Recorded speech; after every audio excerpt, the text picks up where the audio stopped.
udah sering banget, udah berkali-kali banget ditegur sama guru gara-gara kita tuh sukanya tuh mojok lah di mana kayak di kelas, di perpus, apa segala macem, pokoknya tempat-tempat yang bisa buat mojok gitu.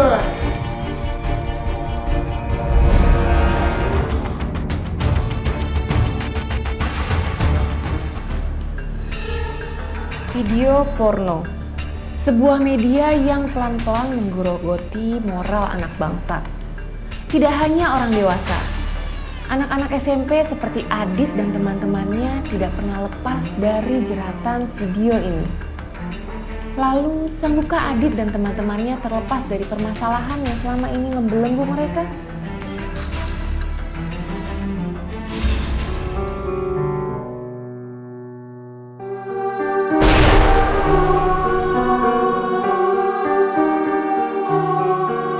Ya gimana sih rasanya penasaran? Apalagi pakai dipanas-panasin, pakai video begituan. Waktu itu kita nggak berpikir apa-apa sih. Pernah sih beberapa kali gue tuh dimarahin sama orang tua gue, bokap nyokap gue, gara-gara gue tuh sering malas belajar tuh loh. Tapi terus gue akalin terus tiap hari.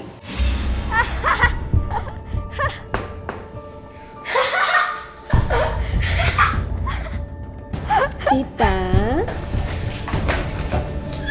Kamu lagi ngapain?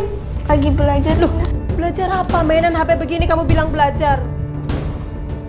Dari luar tuh kedengeran, kamu cekikikan. Makanya ibu masuk, bener kan kamu lagi main HP gini? Tadi Cita belajar. Ibu dapat teguran dari sekolah. Prestasimu menurun, tahu nggak? Bikin malu orang tua aja.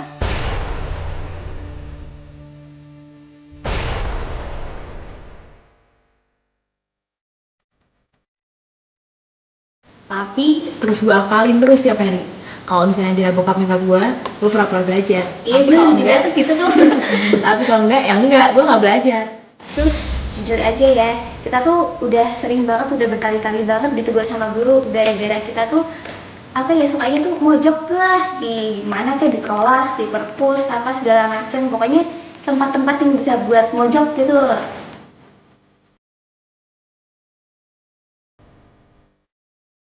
Pernah sih dinasehatin berkali-kali itu sampai minyak panas, sumpah beneran. Itu tuh kita tuh sampai udah kebal ya sama nasihatnya para guru-guru tuh.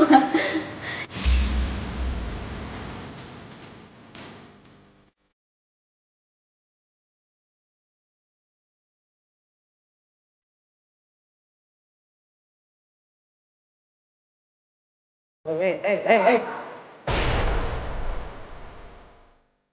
Ngapain kalian di sini? Istirahat, Pak. Istirahat, Pak. Kalian jam berapa kalian masih istirahat? Hah?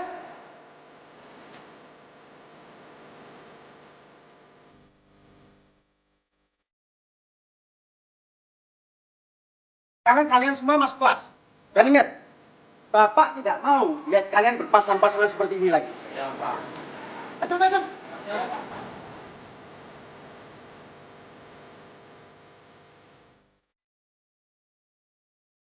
Tapi lebih parahnya lagi, kalau misalnya di rumah salah satu dari kita nggak ada yang kosong, kita sering ngelakuinnya di warnet.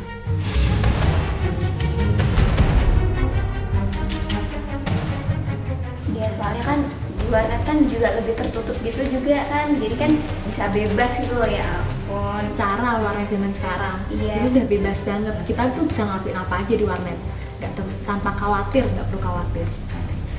Terus pas itu juga pernah sekolah kita tuh ngadain sekali tuh razia apalah segala macem lah.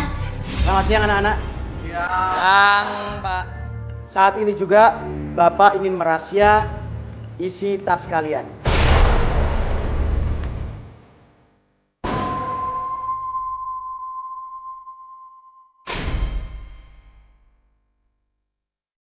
Semua tas tolong dikeluarkan di atas meja.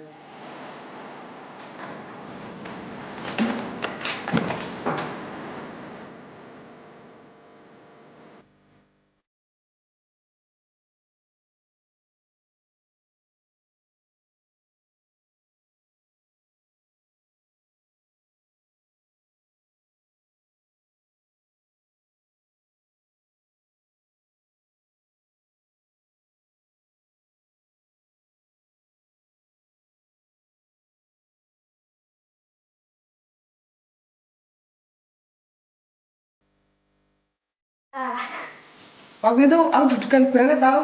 Kalian nggak ngerasain, aku yang kena.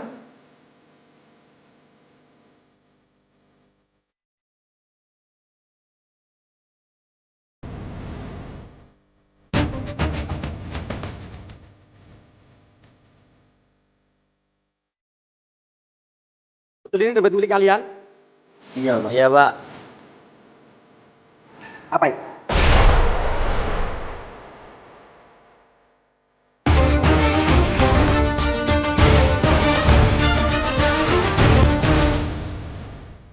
Betul ini dompet milik kalian? Iya, Pak. Apa itu? Itu aku benar-benar bingung mau bilang apa sama mereka.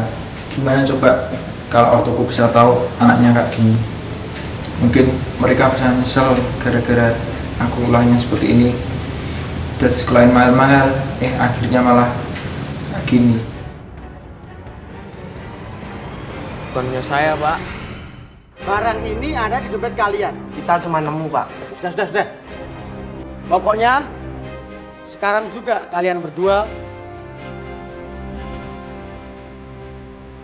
saya tunggu kamu.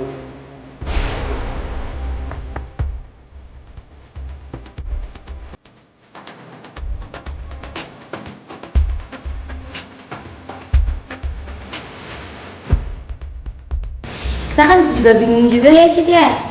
Ya soalnya kan kalau misalnya mereka bisa kelepasan ngomong nih, kita kan juga dibawa-bawa gitu kan, masalahnya tapi panjang lah. Kita semua nyesel banget sama kayak gini. Iya. Kenapa harus ngelakuin kayak gini? Kalau misalnya kita nggak pernah ngelakuin kayak gini, nggak ada yang kejadian kayak gini. Kalian tahu ini apa? Enggak, Pak. Kalian tahu ini fungsinya untuk apa? Enggak, Pak. Tapi kenapa barang seperti ini ada di dompet kalian? Kita cuma nemu, Pak, di depan. Kita ditanyain macem-macem. Ya udah.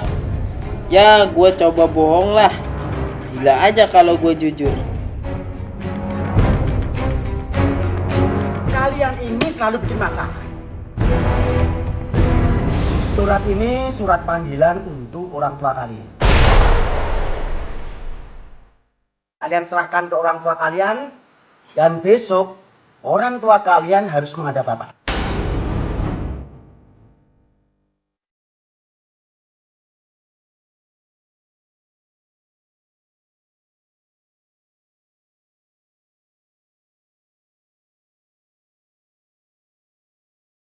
Oh ya guys, sebenarnya gue juga mau jujur sama kalian. Tapi maaf sebelumnya ya, gue cuma udah nggak bisa lagi nyembunyiin ini dari lo semua. Apaan sih, Dit? Kamu tuh punya rahasia apa? Cepetan ceritain. Cepetan. Iya, nggak usah pakai lama lo, langsung ke poinnya aja ya. Katanya temen. Aku tuh kemarin gak enak badan dan udah gue periksain ke dokter dan hasilnya aku positif kena penyakit kelamin. Loh, kok lo gitu sih? Lo tuh yang bener tau nggak? Nggak lucu banget sih lo. Bercanda lo tuh jawabnya. nggak lucu tau nggak? Lo yang serius. Iya, basi tau nggak? Gue serius. Kamu tuh ngomong yang bener, jangan sembarangan. Emang begini adanya, mau diapain lagi? Loh, terus kalau misalnya lo kena penyakit kelamin, terus kita gimana dong, Cid? Kita bisa ketularan juga kan? Terus kita sekarang gimana? Kita sendiri nggak tahu keadaan kita gimana. Aku takut. Iya, kita semua tuh takut ketularan penyakit sialan tuh. Dasar lo tuh nyebelin banget sih lo. Terus sekarang kalau gini kita harus gimana? Gue tuh bingung banget tau nggak? Gue tuh harus gimana sih? Apa kita harus bilang sama bokap nyokap kita kalau misalnya kita sering ngelakuin seks bebas kayak gini? Gila lo, Cid. Kita kan bisa dimarahin habis-habisan sama orang tua kita. Tapi kalau udah kayak gini kita tuh mau ngapain coba? Apa kita tetap jaga rahasia kayak gini, tapi kita periksa sendiri-sendiri ke dokter? Ih, jangan gitu lah, malu lah gue. Gimana kalau dokternya ada yang kena juga?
pada masa depan.